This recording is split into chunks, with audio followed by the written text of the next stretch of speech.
Hey, thanks for joining me. Today I want to talk about a knife from a brand that most people probably would say they're not familiar with, but in reality they've been seeing knives from this company for a very long time. So this is the Marttiini Condor Timberjack. I'm not sure if that's exactly how Marttiini is pronounced, because it's Marttiini, so it's from Finland. I'm not sure how that's pronounced exactly, but we're going to go with that for now. So this is a very interesting knife, and while this knife has a very modern, polymer handle with rubber overmolding, the shape is very traditional for Marttiini knives. There's a lot of comparisons online with this to the Mora companion line, and some other knives, but this knife is this company has been making these kind of knives for a very long time. So I don't think Marttiini copied Mora, and I don't think Mora copied Marttiini. They've both been making knives, like I say, for quite a while. But they're both of the same vein, Scandi grind. This is a straight spine, so it's kind of in the puko fashion. Another word that I'm probably not pronouncing correctly. In America, we don't have words with two U's and two K's side by side, so P-U-U-K-K-O. How's that pronounced? But anyway, we'll go with puko for now. Anyway, so this is the knife I want to look at. We're going to put it on the workbench, let you take a look at it, and I want you to see where the connective tissue is with this style and this type of knife, and many others that have used elements of the design of this knife in their own. So let's take a look at it. We're going to see some interesting things, and let's get started. Okay, this is the Timberjack, the Condor Timberjack from Marttiini. Now, like I said, it's a puko style blade, straight spine, Scandi grind.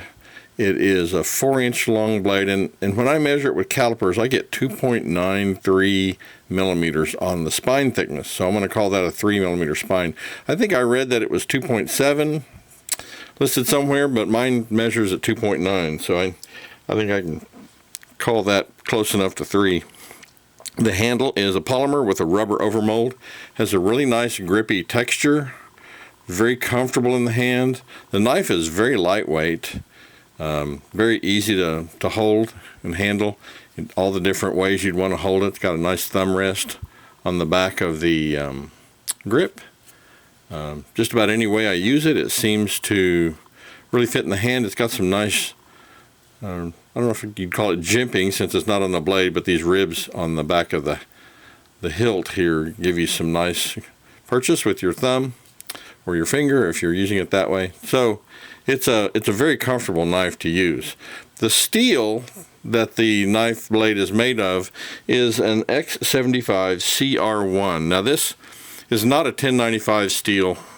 It is a 0.75% carbon, as the name suggests, and it's hardened, according to the factory website, from 55 to 57 on the Rockwell C scale. So it's sufficiently hard, but not so hard that it's going to be brittle.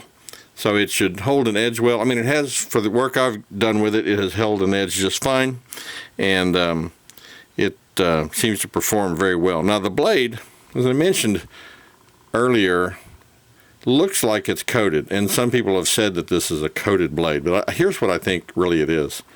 Just looking at this looks like the heat treat scale. So when the blades are heat treated, it develops a certain amount of iron oxide or scale on the surface of the blade. The metal oxidizes, and that, of course, where the edge is ground has been removed, but it remains here, and it does provide some protective covering, if you will, to help prevent rust, because it's already got this scale on here. But I don't think it's an intentionally coated blade, just to be my opinion.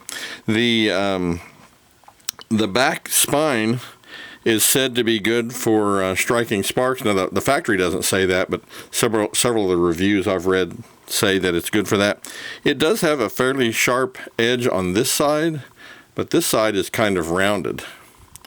And it's these are stamped. There's a male and female die, and then these are punched out of sheets of this material, and so if this was down and on the female die down below, it would roll this as it cut it, and so it creates this sharp edge here and a rolled edge here.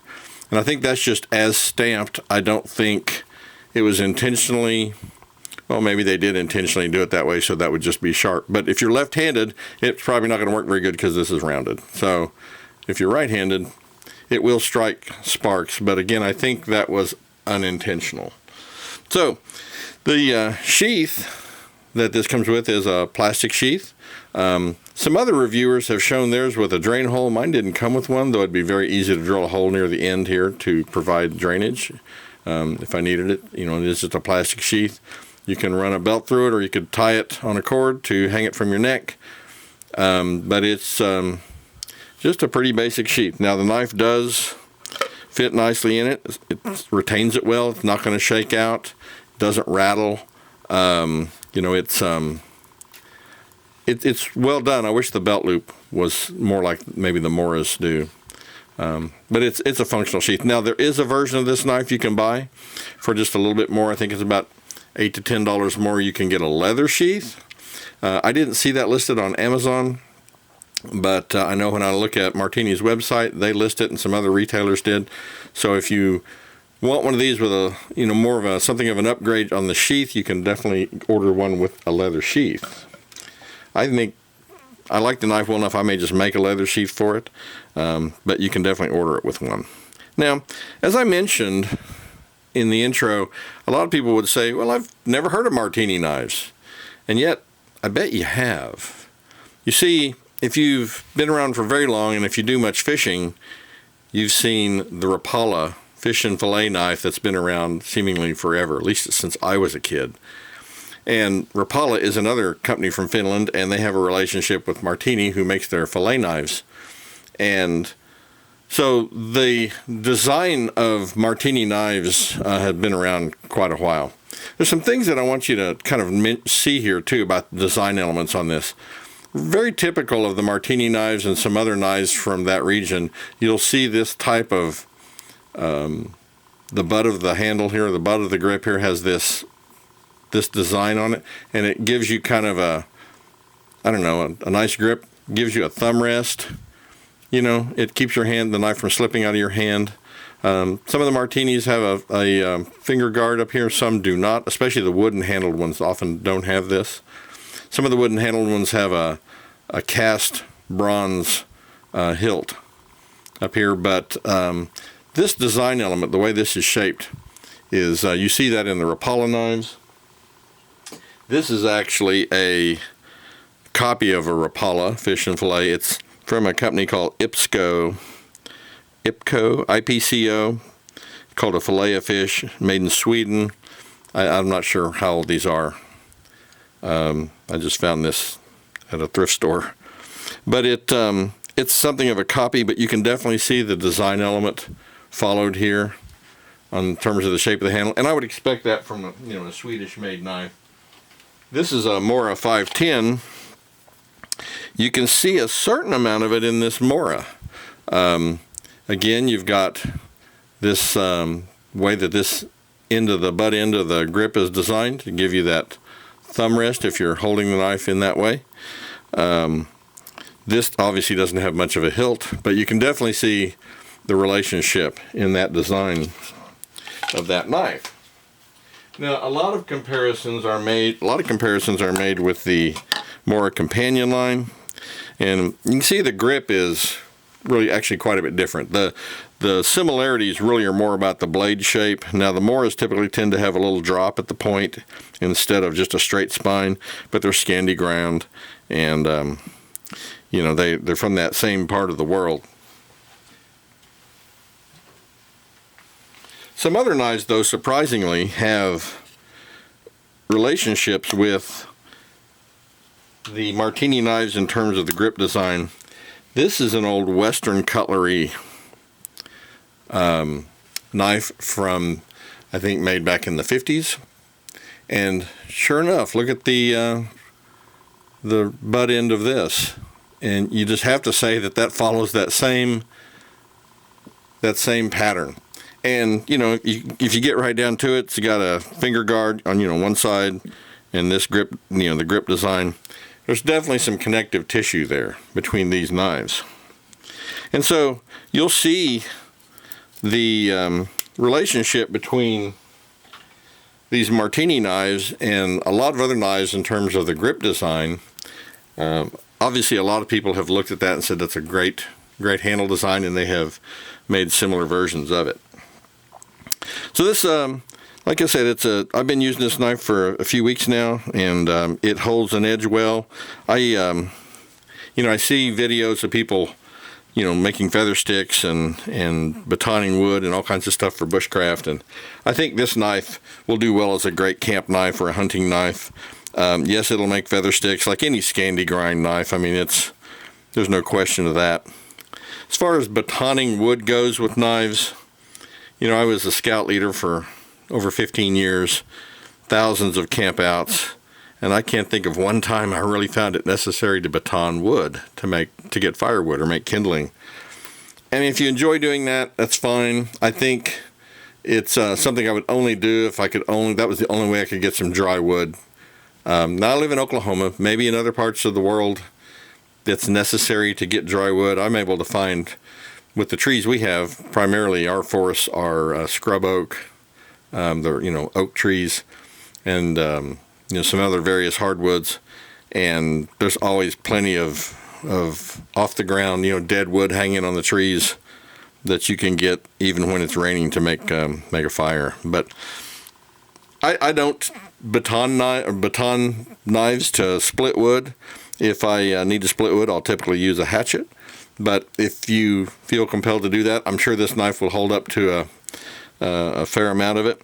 I don't see any description from the factory website about how long the tang goes back in here.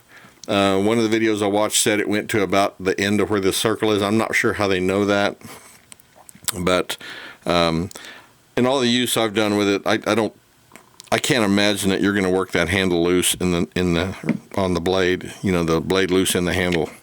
To me, it seems very secure. So I don't see that being a problem.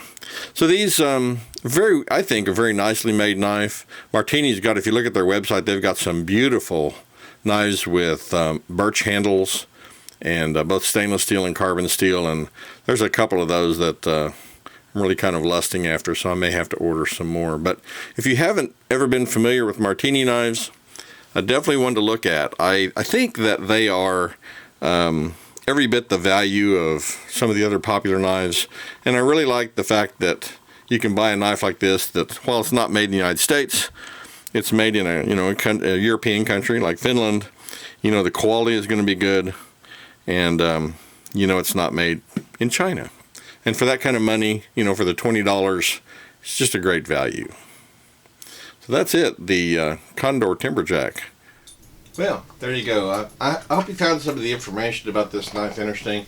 I think it's really a well-made knife. The whole line of knives from Marttiini have a lot of history and tradition, really great quality, good quality materials. I think a really good value, too, considering the price.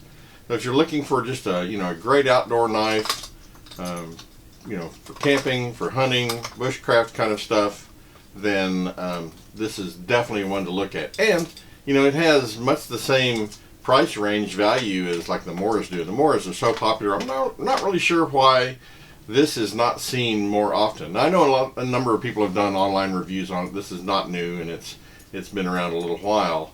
But oddly, people just don't seem to be as aware, and it's probably just because Marttiini doesn't market their knives in the same way that Mora does. Mora does a fantastic job of getting their knives out in the stores and marketing them. So anyway, this is the knife. If you don't have one, if you're looking for an outdoor knife, then definitely one to add to your collection. It's really a nice knife. I'm really enjoying using it. So if you have any thoughts or questions, please don't hesitate to leave me a comment. If you would, please click on the like and subscribe buttons. And as always, thanks for watching.